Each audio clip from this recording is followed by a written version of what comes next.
네, 오늘도 주의 날을 맞이하여서 예수 그리스도의 몸된 교회를 찾으신 우리 사랑하는 금천 양문교회 모든 성도님들을 우리 주 예수 그리스도의 이름으로 축복합니다. 우리 함께 인사하겠습니다. 좌우를 동서남북 바라보시면서 인사하겠습니다. 잘 오셨습니다. 그렇습니다. 그리고 또 이어서 인사합니다. 큰 은혜 받으시기 바랍니다. 네, 잘 오셨습니다. 네, 큰 은혜가 우리 가운데 있기를 또 소망합니다. 천주교, 네, 기독교 아니고요, 개신교 아니고 천주교에서는 성인을 공포하는 전통이 있습니다. 가령 순교하였거나 또는 살아생전 아주 출중한 그런 덕행으로 명망 높았던 그 신자가 사망한 경우에 이제 엄격한 조사를 거쳐서 그를 먼저 복자라고 선포하고, 그리고 신자들이 성도들이 그 복자에게 기도할 수 있도록 합니다. 그리고 이제 복자에게 기도하던 중에 갑자기 어떤 기적을 이제 경험하게 되면 또다시 조사를 거칩니다. 이 기적이 만들어진 것인지 아니면 임의적인 것인지 우연인지를 거친 후에서 그다음에 만약에 그게 진짜다라고 하게 되면 교황이 이제 행하는 시성식을 거행함으로써 그 복자를 이제는 한 단계 올라가서 성인으로 공포합니다. 이 복자는 이 발급된 지역에만 국한합니다. 그러니까 시흥동이었으면 시흥동 국자, 이게 복자가 됩니다. 그래서 시흥동에 있는 사람들만 이 복자에게 기도를 하는 겁니다. 그런데 성인이 되면 이제 지역을 넘어서서 온 세계에 있는 이제 카톨릭 교회 모든 이제 사람들이 그 대상 성자의 이름으로 기도합니다. 우리나라에는 한국 천주교 창립 200주년인 1984년 5월 6일에 그때 교황 바오로 2세가 한국을 방문했죠. 그때 순교복자 3위가 시성되었습니다. 그러니까 순교복자, 순교한 복자 103명이 이제 시성되어서 성자가 되었습니다. 그래서 해마다 9월 20일이 되면 김대건과 정하상 외 101명의 한국 순교자를 축일로 지정돼서 교황을 비롯한 전 세계 천주교 성직자들이 이제 한국 성인들을 공경하는 그런 기도문을 또 외고 또 이제 미사를 드린다고 합니다.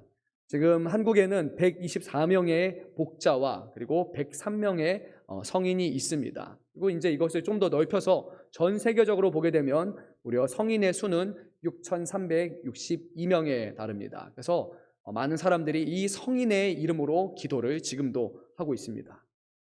천주교는 이렇게 기념하는 일, 또 성인으로 세우는 일에 참 열심을 합니다. 그런데 반면 개신교는 누구를 성인으로 추앙하거나 또는 기념하는 일도 별로 많지 않습니다. 가령 개신교에서 가장 유명한 인물 중에 한 명인 사람, 바로 종교개혁자 존 칼빈이라고 알려져 있죠.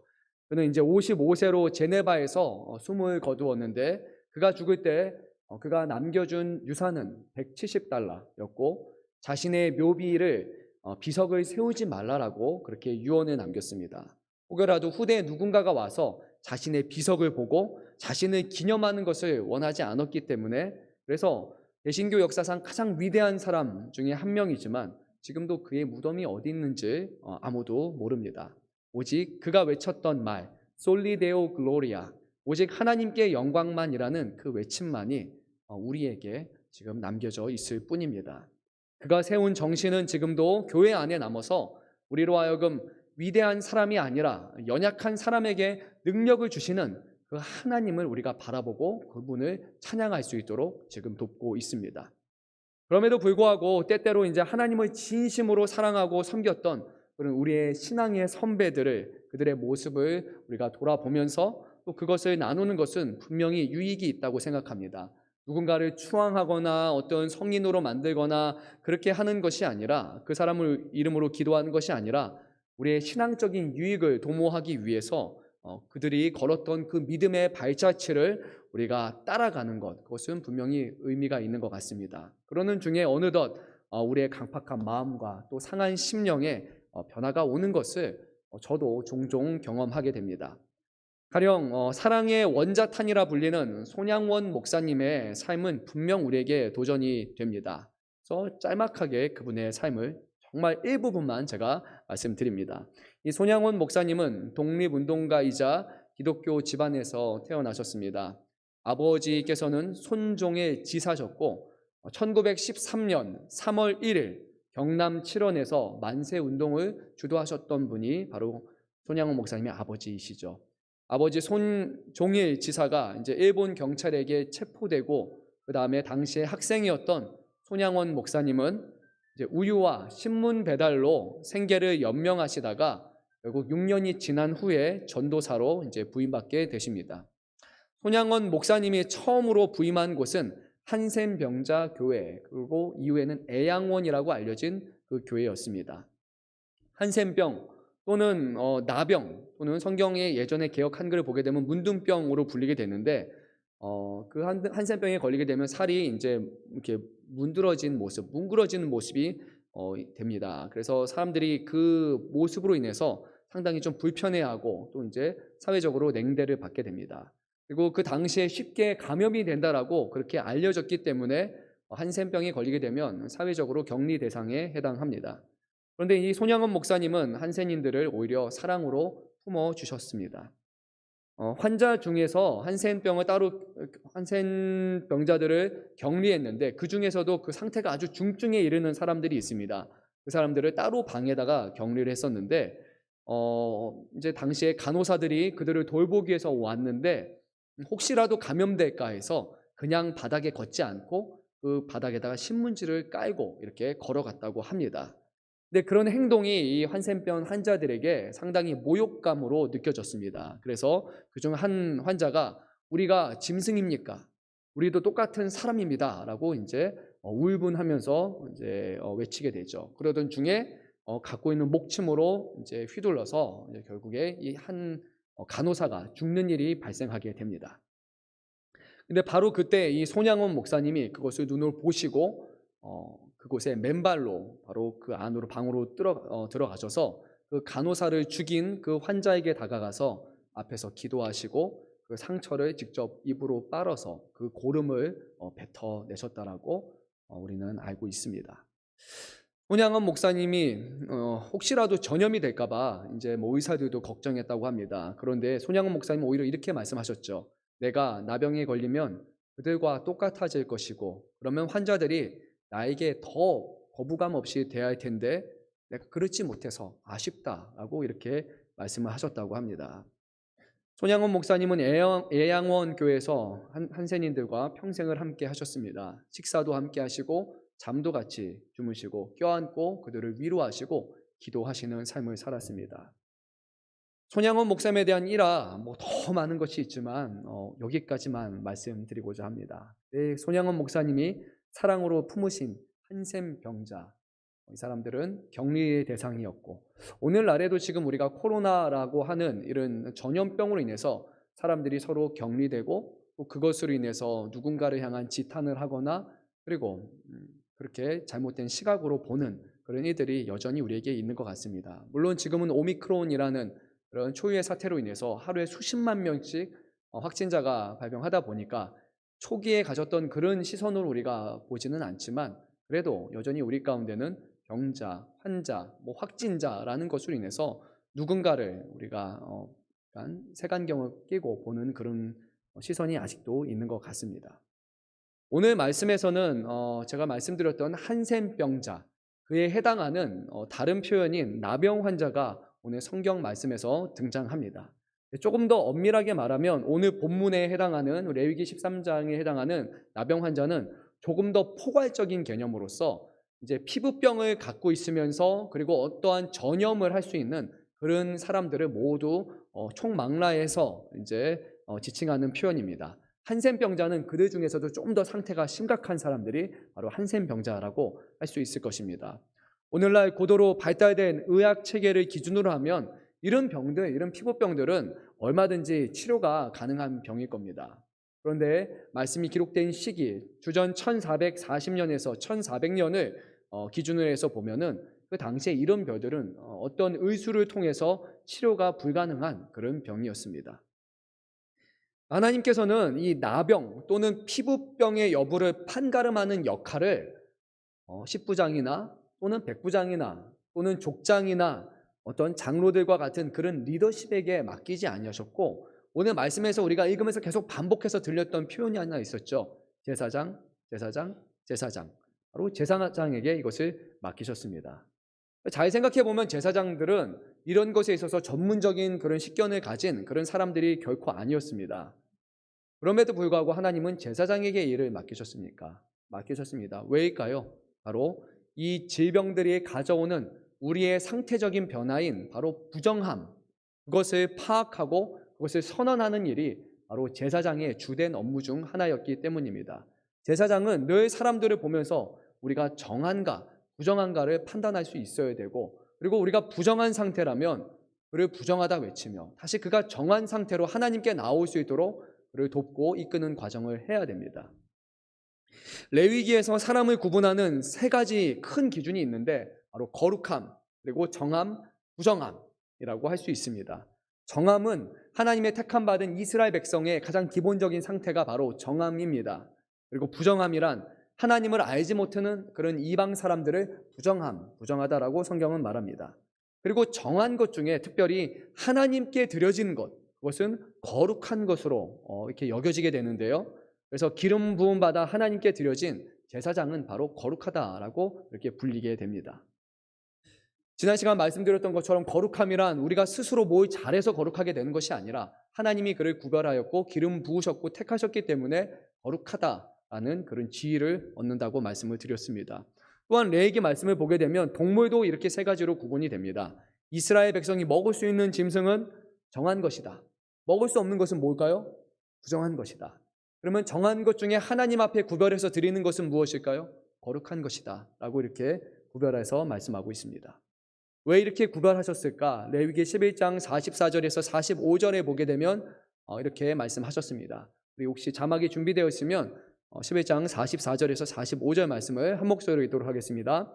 나는 여호와 너희의 하나님이라. 내가 거룩하니 너희도 몸을 구별하여 거룩하게 하고 땅에 기는 길 짐승으로 말미암아 스스로 더럽히지 말라. 나는 너희의 하나님이 되려고 너희를 애굽 땅에서 인도하여 낸 여호와라.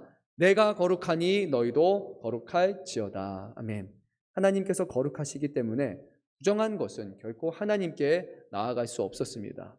그리고 이스라엘 백성은 늘 자신의 상태가 지금 부정한지 아닌지를 진단해야 될 책임이 있었습니다. 그런데 이것은 개인에게만 주어지는 책임이 아니라 공동체적으로 주어지는 책임이었습니다. 그래서 오늘 2절 말씀을 보게 되면 누군가가 피부병에 걸리게 되면 그 사람을 제사장 아론이나 또는 그의 아들인 제사장에게 데리고 가야 되는데, 이것은 내가 피부병에 걸렸어 라고 해서 내가 직접 스스로 가거나 또는 누군가가 그 사람을 봤을 때 그런 피부병이 있어서 부정함의 징조가 보이게 되면 그 사람을 데리고 가야 했습니다. 그러하기 위해서 이스라엘 백성은 자기 상태만이 아니라 다른 사람의 상태에 대해서도 늘 관심을 가져야 했습니다. 개인의 몸 상태, 그리고 서로의 상태를 살펴서 우리가 부정함이 없도록 해야 됐습니다. 그리고 만약에 우리에게 문제가 생기면 그것을 피하거나 그것을 덮거나 가리는 것이 아니라 반드시 제사장에게 가서 알려야 됐습니다. 부정한 사람은 하나님을 마주할 수 없었기 때문에 그래서 늘 이렇게 알려야 됐죠. 이것을 구원이라는 측면에서 우리가 바라보게 된다면 구원은 개인적이면서 동시에 공동체적인 성질을 갖고 있습니다. 하나님은 모세만 택하신 것이 아니라 이스라엘을 택하셨다는 것입니다. 하나님은 우리 한 사람 한 사람을 인격적으로 만나시고 우리를 구원하시지만 동시에 우리 한 사람 한 사람을 교회로 부르시고 공동체 안에 머물면서 서로를 돌보면서 믿음 안에 세워져 나갈 것을 말씀하십니다. 나만 구원받는 것이 중요한 것이 아니라 우리 모두가 하나님 앞에 구원을 받으며 우리 모두가 믿음 가운데 교회를 세워나가는 것이 하나님의 선하신 뜻이라는 것입니다. 예수님께서는 이렇게 말씀하셨습니다. 나는 참 포도나무요 너희는 가지라. 너는 가지라. 한 사람이 아니라 너희라고 제자를 가르치며 이후로는 모든 하나님을 믿는 사람들이 결국 바로 가지가 된다는 것이죠. 사도 바울은 로마서 12장 4절에서 5절에서 이렇게 말씀합니다. 눈으로 따라서 읽으시기 바랍니다. 제가 읽습니다. 우리가 한 몸에 많은 지체를 가졌으나 모든 지체가 같은 기능을 가진 것이 아니니 이와 같이 우리 많은 사람이 그리스도 안에서 한 몸이 되어 서로 지체가 되었느니라 라고 그렇게 말합니다. 이렇게 말씀함으로 교회의 공동체성에 대해서 그는 분명하게 우리에게 말했습니다. 교회의 지체인 우리, 저와 여러분, 우리는 우리의 몸적인 건강의 상태, 또 우리의 영적인 상태에 대해서 늘 관심을 가져야 할 필요가 있습니다. 이것은 비단 누구에게 특정하게 주어지는 그런 역할이 아니라 우리 모두에게 주시는 공통적인 그런 역할이라는 것을 기억해야 합니다. 목회자에게만 또는 어떤 리더에게만 주어진 사명이 아니라 하나님의 교회로 부르신 모든 한 사람 한 사람은 자신의 상태와 다른 사람의 상태를 함께 돌보면서 그것을 우리가 위해서 또 돕고 기도해야 될 사명이 있다는 것이죠. 물론 서로의 삶을 이렇게 공유하고 나누는 것은 그렇게 참 쉬운 일이 아닙니다. 오늘날과 같이 이렇게 개인적인 프라이버시를 중요하게 여기는 시대에는 더할 것이죠. 나의 모든 것, 뭐를 누군가에게 얘기를 하게 되면 그걸 듣고 혹시라도 나에게 다른 부정적인 생각을 한다거나 아니면 그걸 떠나서 이제 그거를 다른 사람한테 또 얘기하고 그러면 공동체를 넘어가서 교회 그리고 세상 뭐 바깥으로 이것이 전파될까 봐 우리는 마음의 속내를 내보이거나 아니면 우리가 어려운 중에 있음에도 불구하고 이것을 기도 제목으로 내놓거나 함께 나누는 것을 좀 꺼려하는 경향이 분명히 있는 것 같습니다. 분명히 주님은 서로 나누고 함께 기도할 것을 말씀하셨지만 오늘날 우리는 감추고 숨겨두고 내일은 내가 알아서 하겠습니다 라고 여기는 그런 말씀에서 좀 벗어난 그런 그릇된 신앙이 우리 안에 있다는 것이죠. 저는 이제 예전에 셀 모임을 하거나 그러다 보면 제가 모임을 하면서 항상 내세웠던 원칙이 하나 있었습니다. 그것이 무엇이냐면 저에 대해서 말할 때는 잘한 것은 말하지 말고 뭔가 잘못한 것, 부족한 것을 얘기하자. 그리고 칭찬은 내 자신이 아니라 상대방에게만 하자라고 이렇게 원칙을 세웠습니다. 목회자인 제가 저의 연약함과 저의 치부를 드러낸다면 다른 성도님들도 자신의 연약함에 대해서 인정하게 될 것이고 그것을 함께 공개하고 또 우리가 함께 기도할 수 있지 않을까라는 그 바람에서 비롯된 것이죠. 내가 먼저 다른 사람을 칭찬하면 그러면 사람도 서로가 서로를 칭찬하게 되지 않을까, 서로를 격려하게 되지 않을까라는 그런 바람에서 세운 기준입니다.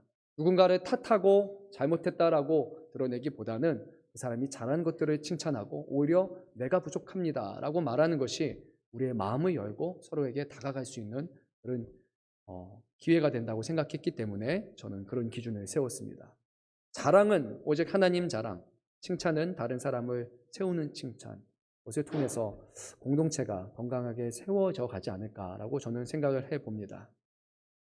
우리 몸에 이제 문제가 있으면 우리는 병원을 가서 이제 의사를 만납니다. 그러면 의사는 우리의 증상을 보고서 진찰을 해서 우리가 어떠한 병에 걸렸는지를 진단합니다. 의사가 내리는 진단에 따라서 처방전이 주어지기 때문에 의사는 정확한 진단을 하기 위해서 환자의 상태를 아주 면밀하게 살펴보아야 합니다. 이것이 일시적인 증상인지 또는 만성 질환인지 또는 유사 증상은 아닌지 하나하나 다 살펴보아야 합니다. 또한 어떤 경우에는 정확한 진단을 위해서 잠시 판단을 보류하고 그리고 몸 상태를 더 보고 우리가 상태가 호전되는지 악화되는지를 본 후에 그때 다시 진단을 내리기도 합니다. 또 어떤 경우에는 의사들은 진단을 번복하기도 합니다. 번복하는 경우에는 자신의 명예에 누가 될 수도 있지만 그것보다 더 중요한 것은 환자를 정확하게 진찰하고 또 진단하는 것이기 때문에 그렇게 하기도 합니다. 오늘 말씀을 보게 되면 바로 제사장이 이렇게 전문성을 갖춘 의사가 하는 그런 진찰과 진단의 그 모습과 동일하게 오늘 비추어집니다. 3절 말씀을 보면 제사장은 병자의 피부의 상태를 보고 그 사람이 나병인지 아닌지를 판단해야 됩니다. 그리고 4절 말씀을 보면 제사장은 아직 자신이 확신할 수 없는 경우 그리고 환자를 7일 동안 격리를 시켜야 합니다. 그리고 5절 말씀을 보면 이제 7일이 지난 후에 그 환자를 다시 진찰해야 되는데 제사장이 아직도 이제 정확하게 판단할 수 없는 경우 또 7일 동안 더 격리를 시켜야 됩니다. 그리고 나서 총 14일이 지난 후에 또다시 진찰해서 그의 상태가 호전이 되었다면 그를 정하다라고 선언을 해야 됩니다. 정하다라는 것은 몸이 깨끗하고 문제가 없다라는 것입니다. 근데 이 제사장이 하는 선언, 정하다라는 말은 매우 중요합니다. 제사장이 정하다라고 말하면 환자는 이제 자신의 옷을 빨고 그리고 다시 이스라엘 진영으로 돌아가면 됩니다. 그리고 나서 다시 가족들과 함께 생활하고 그리고 이제 하나님께 드리는 예배, 제사에 참여할 수 있습니다. 정하기 때문이죠. 그런데 만일 제사장이 부정하다라고 말하게 되면 이제 거기서부터는 큰일이 생깁니다. 그 사람은 이제 이스라엘 진영 바깥으로 가 있어야 됩니다. 그리고 거기서 다시 몸이 완전히 완치되기 전까지는 홀로 생활을 해야 됩니다. 보고 싶은 가족들을 다시 볼 수 없고 이렇게 격리된 삶을 살아야 합니다. 아마 코로나19 걸리신 분들은 공감하실 겁니다. 이 코로나19가 무서운 이유는 그것이죠. 바로 전염성입니다. 치사율도 있지만 물론 전염성이 가장 위험합니다. 비말로 전염이 되기 때문에 함께 식사를 하고 또 함께 대화를 하다 보면 아주 쉽게 상대방에게 이제 전염이 될 수 있습니다. 따라서 이제 확진 판정을 받은 사람은 완전히 본인이 완치되었다라고 그것이 이제 드러날 때까지는 격리를 해야 되죠.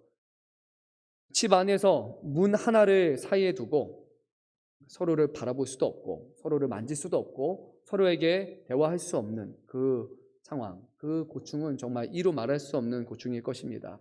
차라리 우리 가족 모두가 다 확진이 된다면 그러면 그냥 힘들긴 하지만 서로 얼굴 보면서 함께 이겨낼 수 있는데 한 사람은 걸리고 나머지는 걸리지 않는다든지 또 누군가는 걸리고 누군 걸리지 않는지 이렇게 되다 보면은 그 안에서 격리가 일어나게 되죠. 확진된 가족을 보면서 마음이 아프죠. 그런데 또 한켠에는 다른 생각이 또 듭니다. 혹시라도 내가 전염될 수 있으니까 가족 누군가가 또 전염될 수 있으니까 마음 아파하면서도 또 함께 갈 수 없는 그런 조심스러워하는 그 마음이 또 있게 되죠. 지금이야 이제 확진이 되어도 우리가 정부의 방침에 따라서 집에서 자가 격리를 하면 됩니다. 중증이 아니라면 그냥 일주일 정도 머물면 괜찮죠. 그런데 초기에 코로나 확진된 분들 혹시 기억하십니까? 그때는 확진되면 바로 음압병실로 그냥 가야 됩니다. 거기서 끝나지 않습니다. 사람들이 이제 그 집으로 들어옵니다. 그래서 뭔가 이렇게 뿌리기 시작합니다. 그 집은 거의 소독해야 되고 그러면 사람들이 뭐지? 이상한 사람들이 여기 왔다라고 하면서 수군수군 되기 시작합니다. 어디 성지 아파트인가? 1동 100 몇 호더라 라고 이제 수군수군 되기 시작합니다. 그러면 삽시간에 이 지역에 쫙 퍼지기 시작합니다. 어느 동에서 누가 확진자가 나왔더라. 또 히스테이트에 어디에 나왔더라. 그리고 막 이런 오만 가지 그런 소리들이 퍼지기 시작을 합니다. 코로나 확진자가 지나간 식당은 어땠습니까? 수십 년간 잘 되던 식당이었는데 사람의 발길이 다 끊기게 되죠. 예전에 봤던 그런 영상을 보게 되면 한 확진자가 지나간 그 식당에서 주인 되신 분이 계속해서 이렇게 상을 닦는 모습이 이제 보였습니다. 그분이 잘못한 건 하나도 없는데 확진자가 지나갔다는 이유로 계속 울면서 그냥 닦는 것밖에. 그런데 손님은 오지 않습니다. 그리고 나서 수십 년간 해온 장사를 또 그만두고 폐업해야 했다고 하죠. 학교, 직장, 사업장, 교회에서 확진자가 거쳐가거나 또 발생하게 되면 죄인이 된 것 마냥 SNS에서 사람들이 손가락질하면서 또 여론몰이를 하기 시작을 합니다. 확진이 됐다 또는 오늘날 말씀으로 보게 되면 부정하다라는 그 선언 하나만 받게 되면 이제 삶이 송두리째 바뀌게 됩니다. 그동안 살아왔던 모든 삶이 부정하게 되고 그리고 이제 평생을 격리하면서 살아야 됩니다. 한 달, 두 달이 아니라 그 당시에 피부병에 걸리게 되면 자신의 몸이 완전히 나을 때까지 다시 그 진영으로 돌아올 수 없었습니다. 10년이 될 수도 있고 30년이 될 수 있고 70년이 될 수도 있습니다. 바로 제사장이 하는 한마디의 말에 따라서 그의 생사, 그의 가족의 앞으로의 미래가 결정된다는 것이죠. 그래서 제사장에게는 아주 막중한 책임이 주어졌습니다. 어림짐작으로 판단해서는 절대 안 되며 아주 세밀하게 그 환부를 살펴보아야 했습니다. 오늘 본문 말씀 12절 13절 말씀에 이것이 잘 드러납니다. 우리 또박또박 오늘 말씀을 읽도록 하겠습니다. 제사장이 보기에 나병이 그 피부에 크게 발생하였으되 그 환자의 머리부터 발끝까지 퍼졌으면 그가 진찰할 것이요 나병이 그가 과연 그의 전신에 퍼졌으면 그 환자를 정하다 할지니 다 희어진 자인즉 정하거니와. 오늘 말씀을 잘 보면 이렇게 말씀하고 있습니다. 환자를 봤는데요, 제사장이 봤을 때 머리부터 발끝까지 뭔가 피부에 이상적인 증상이 보이는 겁니다. 그 정도라면 분명히 우리는 막 진찰하지 않아도 압니다. 저 사람은 뭔가 문제가 있다. 라고 할 것이죠. 가령 누군가가 이제 갑자기 목발을 짚고 이렇게 오는 겁니다. 그동안 잘 나왔던 성도님이 갑자기 어느 날 목발 짚고 오시는 거예요. 그러면 뭐가 문제가 있는 걸까요? 다리에 문제가 있는 거라는 것을 우리는 알 것입니다. 그렇죠? 정확하지 않더라도 알죠. 또 누가 휠체어를 타고 오게 되면 어디 거동이 불편하신 분이구나라는 것을 우리는 너무나 쉽게 알 수 있을 겁니다. 가령 또 어떤 분이 머리가 좀 허옇다. 그러면 뭐가 문제가 되는 거죠? 탈모라는 거 우리는 너무나 쉽게 알잖아요. 그냥 누가 봐도 뻔하게 보이는 그런 증상들이 분명히 있다는 것이죠. 그런데 오늘 말씀을 보면 그런 경우라 할지라도 머리부터 발끝까지 피부에 휘어져서 문제가 있는다고 할지라도 제사장은 저 사람 문제가 있습니다 라고 해서는 안 되고 그를 진찰해야 한다라고 말씀하십니다. 오늘 13절 말씀이죠. 그가 진찰할 것이요 라고 말합니다. 어림짐작해서는 안 된다는 겁니다. 아주 중요한 역할이기 때문에 말 한마디에 따라 그 사람의 인생이 바뀔 수 있기 때문에 진찰해야 한다는 것입니다. 그런데 여기에 반전이 있습니다. 이 피부병 환자는요, 머리부터 발끝까지 피부에 병이 다 퍼져 있습니다. 그리고 전신이 휘어진 상태입니다. 그런데 오늘 하나님은 그 사람을 뭐라고 말하냐면 부정하다가 아니라 그는 정하다라고 말씀하십니다. 다 휘어져서 누가 봐도 병에 걸린 것 같은데 그는 정한 사람이라는 겁니다. 근데 이어지는 14절 말씀을 보게 되면 다 휘어진 것 같은데 그 사람에게 갑자기 생살이 하나가 보인다. 조그만 거, 여기 있을 수도 있고 여기 있을 수도 있고 그러면 그는 부정하다라고 말씀하십니다. 좀 이해가 좀 안 되죠. 오늘 말씀에 따르면 다 휘어져서 완전히 생살이 없이 다 휘어진 병은 누군가에게 전염을 하거나 그렇게 치명적인 병은 아니라는 겁니다. 그런데 오히려 여기에 생살이 돋아나기 시작하면 여전히 지금 활동하는 것이기 때문에 이것은 더 위험한 병이니까 그 사람은 부정하기 때문에 격리를 하라는 것입니다. 이것을 통해서 우리에게 말씀하시는 것은 눈대중으로 우리가 보는 것으로 명확하게 판단할 수 없다는 겁니다. 그렇게만 보면 정말 생사람을 잡을 수 있다는 것이죠. 저에 대해서 조금 얘기를 하면요.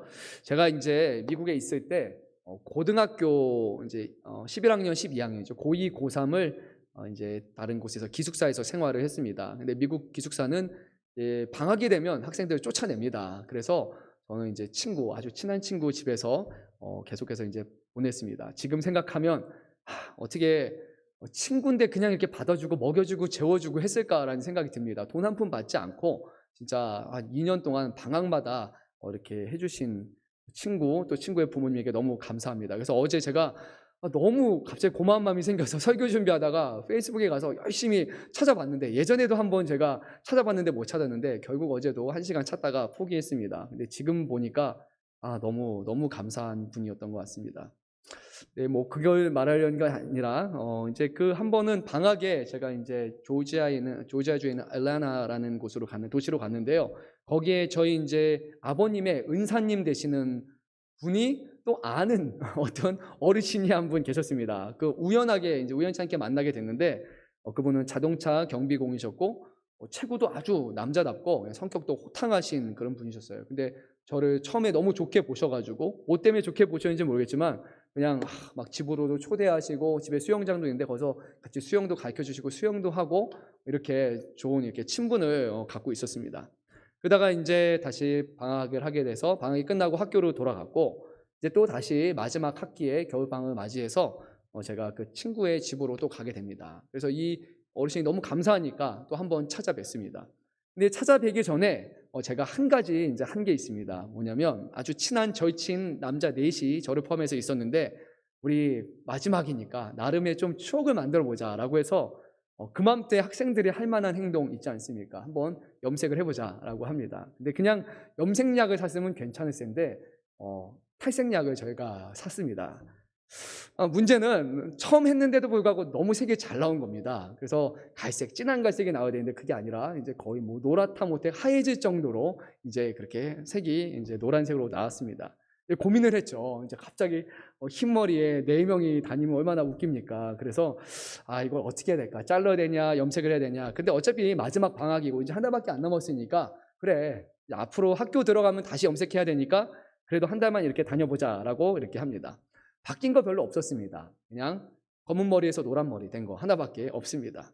근데 이 한 가지가 생각보다 크게 작용한 것 같습니다. 그 전에 저를 집으로 초대하시고 수영장에서 같이 이렇게 하셨던 그 분이 이제 초대를 안 하십니다. 그리고 좀 이상한 눈으로 이제 보기 시작하고, 그 이후로 그 한 번의 이유로 인해서 사건으로 인해서 서로의 관계가 완전히 멀어지게 됐습니다.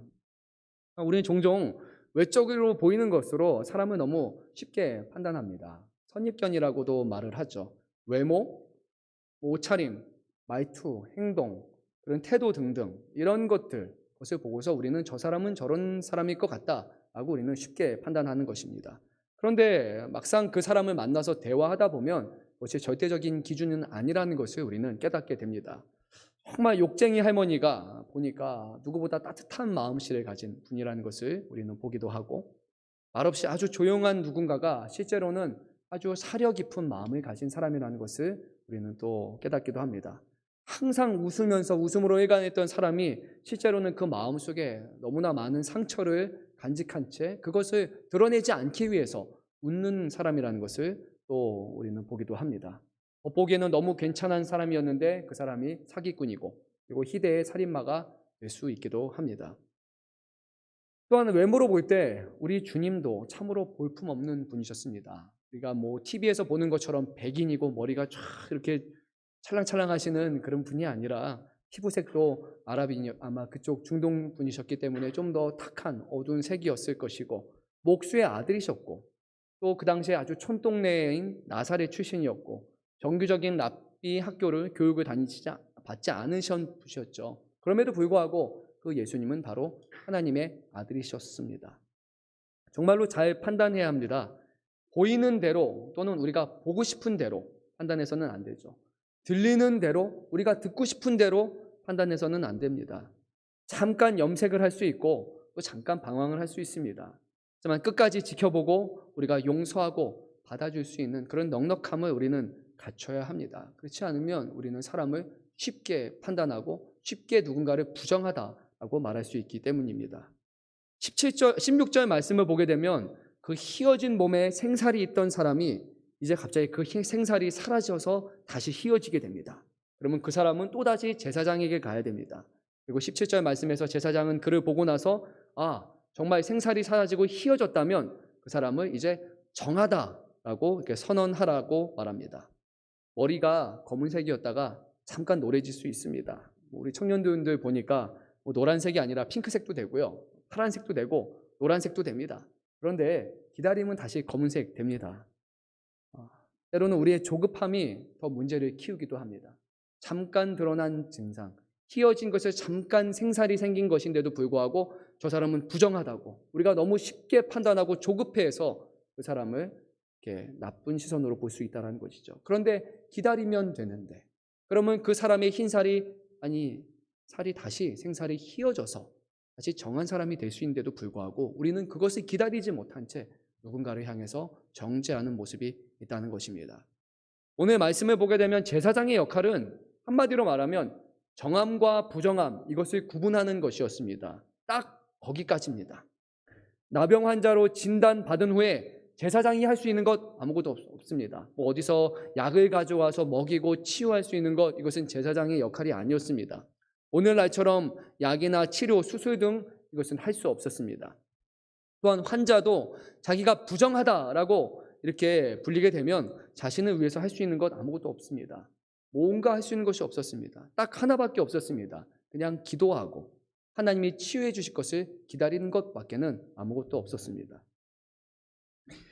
오늘 본문에서 조금 넘어가는데 45절과 46절 말씀을 보게 되면 환자가 해야 되는 것을 이렇게 말씀합니다. 제가 한번 말씀을 읽도록 하겠습니다. 나병 환자는 옷을 찢고 머리를 풀며 윗 입술을 가리고 외치기를 부정하다 부정하다 할 것이요, 병 있는 날 동안은 늘 부정할 것이라. 그가 부정한즉 혼자 살되 진영 밖에서 살지니라. 세 가지를 말씀하고 있습니다. 부정하다라고 되면 그 사람은 애도하는 표시를 보여야 됩니다. 옷을 찢어야 됩니다. 머리를 헝클어야 됩니다. 입술을 가리면서 그는 부정해서 내가 슬픈 상태가 되었다라고 그렇게 보여야 됩니다. 두 번째로 그는 스스로 부정하다고 두 번을 말해야 됩니다. 한 번이 아니라 두 번을 말함으로써 다른 사람들에게 말하는 겁니다. 나는 부정한 사람입니까? 피하십시오라고 얘기해야 되고, 그것을 두 번 반복함으로써 내가 부정한 사람입니다 라고 스스로 그것을 받아들여야 하는 그 과정을 겪어야 됩니다. 그리고 그들은 평생을 격리되어서 살아야 했습니다.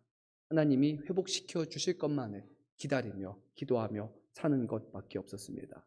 제사장은 진찰할 수 있고 진단할 수 있지만 처방을 내릴 수 없었습니다. 구약의 제사장은 오늘날 성도로 부르신 우리와 같습니다. 사도 베드로를 통해서 주시는 말씀에 따르면 저와 여러분, 우리 모두는 왕같은 제사장이기 때문입니다. 그렇다면 오늘 우리에게 주시는 말씀은 하나님의 자녀로 택함받은 우리의 역할이 무엇인지를 정확하게 말씀하고 있습니다. 우리의 역할은 누군가의 해결책이 되는 것이 결코 아닙니다. 우리의 역할은 진찰하고 진단하는 것이고 기도하고 기다리는 것입니다.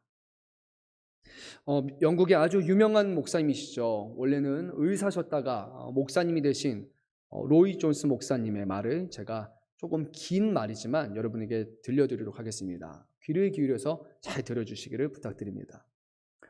환자들은 보통 증상에만 관심을 갖습니다. 그것은 당연한 일입니다. 환자는 병에 대한 지식이 거의 없고 두통처럼 자신에게 느껴지는 통증에만 관심을 갖습니다. 그리고 그들이 원하는 것은 그저 그 통증에서 벗어나는 것입니다. 그 외의 일에는 관심이 없습니다. 그러나 그것은 환자가 의학적 사실에 무지하기 때문입니다. 증상은 병이 아니라 병으로 인해서 나타나는 현상입니다.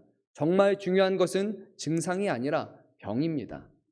증상은 병에 걸렸음을 깨닫게 하는 신호와 같은 것입니다. 의사는 그러한 증상을 살펴보고 필요한 절차를 따라 진찰하여 환자가 앓고 있는 병명을 알아내야 합니다. 의사가 다뤄야 할 것은 바로 진찰을 통해 발견한 그 병입니다. 의사는 증상을 다루는 것에만 그쳐서는 안 됩니다. 만약 그렇게 한다면 환자에게 심각한 잘못을 범하는 것입니다.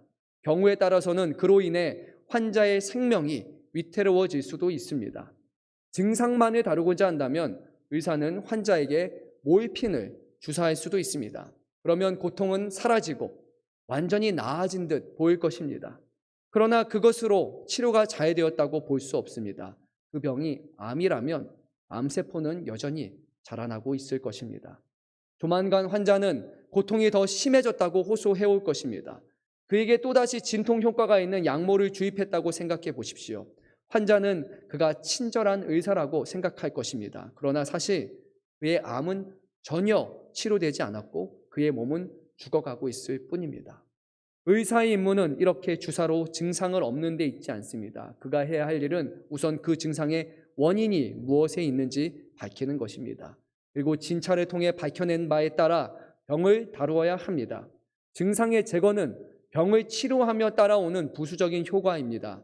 병을 치료하면 증상도 없어진다는 말입니다.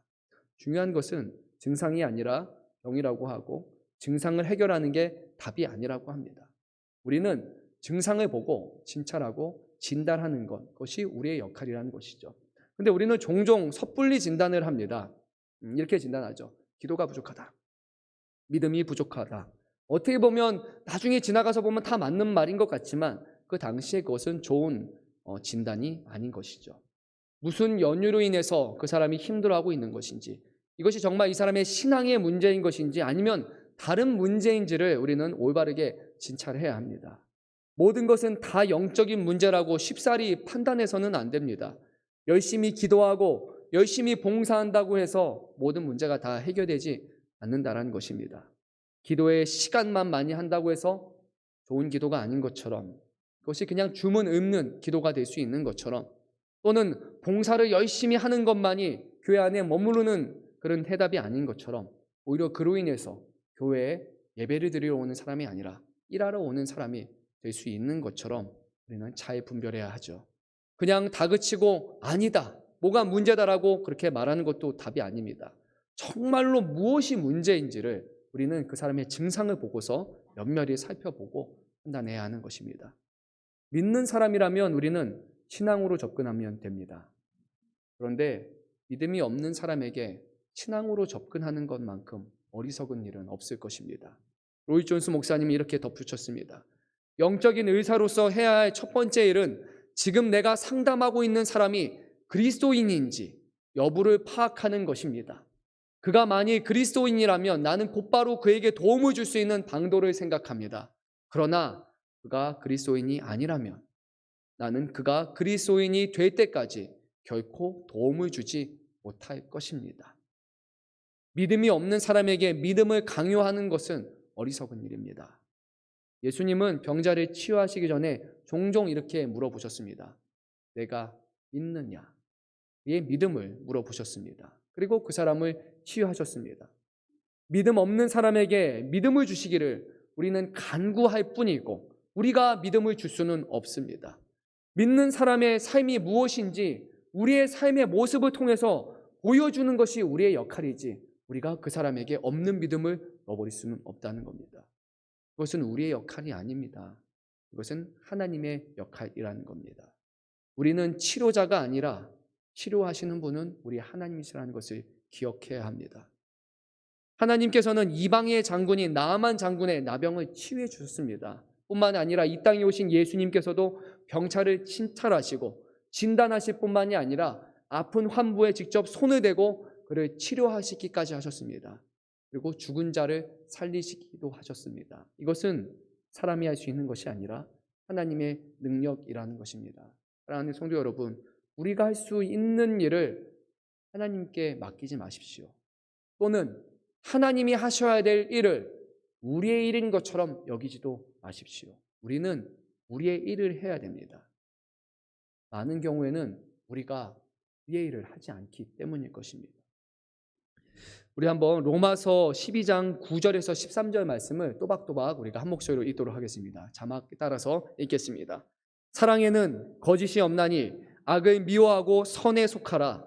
형제를 사랑하여 서로 우애하고 존경하기를 서로 먼저 하며 부지런하여 게으르지 말고 열심을 품고 주를 섬기라. 소망 중에 즐거워하며 환난 중에 참으며 기도에 항상 힘쓰며 성도에 쓸 것을 공급하며 손 대접하기를 힘쓰라. 이 말씀이 교회 안에 머물러 있는 우리가 서로를 향해서 해야 되는 것입니다. 서로를 사랑해야 되고 서로를 존경하기를 먼저 해야 되는 것입니다. 부지런하고 게으르지 말고 열심으로 주님을 섬겨야 하는 것입니다.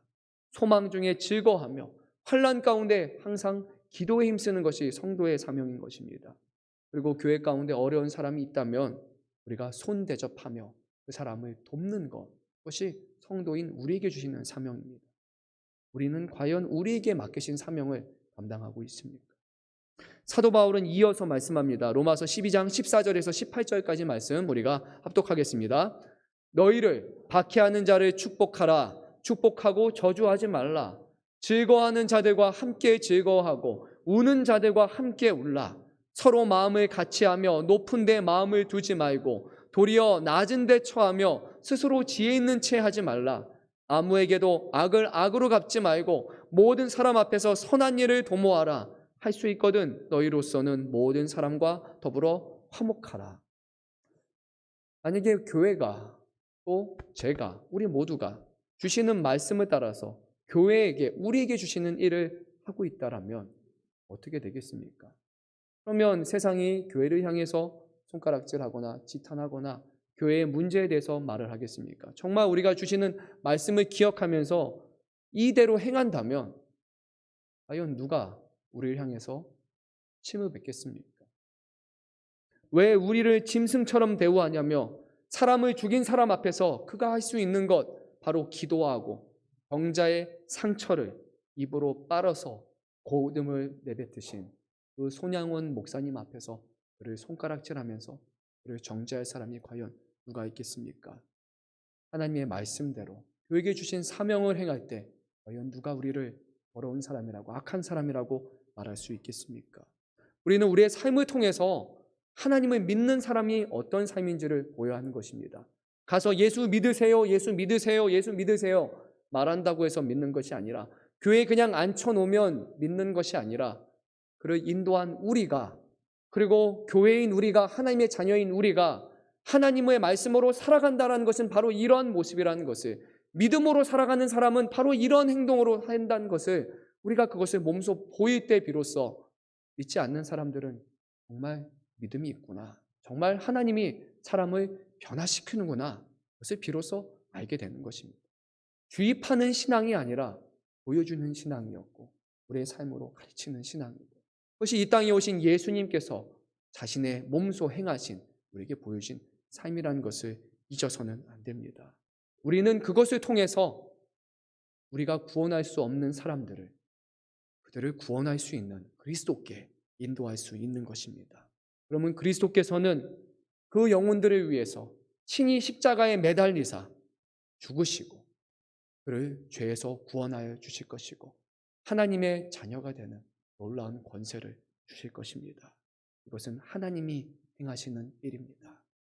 오늘 교회로 부름받은 우리가 교회의 사명을 감당하고 있는지, 때로는 우리가 세상이나 교회에 가족된 우리들, 성도된 우리들을 향해서 부정하다, 잘못됐다 비난하고 심판하면서 누군가를 정죄하는 것에 너무 열심으로 행하고 있지는 않은지, 아니면 그런 것도 행하지 아니하며 그냥 서로를 향해서 모르쇠로 그냥 일관하며 아무런 관심 없이 그렇게 우리가 살아가고 있지 않는지 다시 한번 말씀을 통해서 우리가 돌아볼 수 있기를 바랍니다. 교회 안에 서로를 사랑하시고 서로를 품으시고 그 사랑을 가지고 하나님을 알지 못하는 사람들을 사랑하시고 품으시고 그것을 통해 하나님의 구원으로 하나님의 은혜로 인도하는 그 귀한 일에 쓰임받는 저와 여러분 되시기를 간절히 소망합니다. 이 시간 우리 함께 찬송한 곡 부르고 그리고 기도하는 시간 갖도록 하겠습니다. 오소서 주님, 우리가 함께 찬송하시겠습니다.